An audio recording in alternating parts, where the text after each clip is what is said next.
श्री स्वामी समर्थ. अक्कलकोटमध्ये एक सरस्वती नावाची सोनारीन स्त्री होती.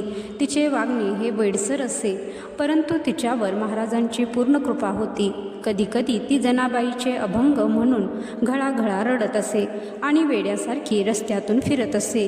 तिच्या जवळ चिंध्यांचे एक गाठोडे असे व एक गाडगे. या सोनारणीचे वैशिष्ट्य असे की तिला स्वामींच्या वाक्यांचा अर्थ कळत असे.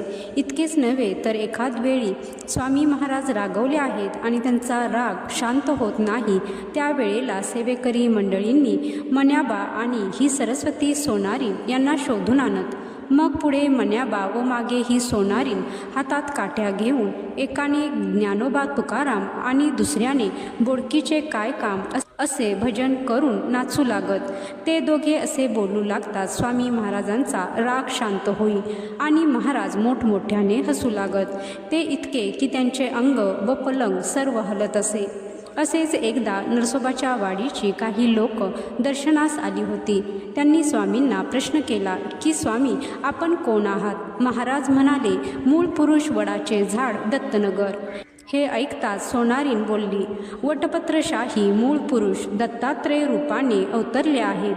खरोखर त्या वेड्या सोनारणीने असे उत्तर देताच सर्वांना आश्चर्य वाटे. परब्रह्माच्या वाणीची उकल एका वेड्या स्त्रीकडून होईल याला लीला नव्हे तर आणखी काय म्हणावे. तर मंडळी, या कथेचा बोध हाच आहे की आपल्या विचारांच्या पलीकडेही काही गोष्टी घडत असतात आणि या सर्व ब्रह्मांडाचे मूळ स्तोत्र स्वामी आहेत, हे कायम लक्षात ठेवा. धन्यवाद. जय श्री स्वामी समर्थ.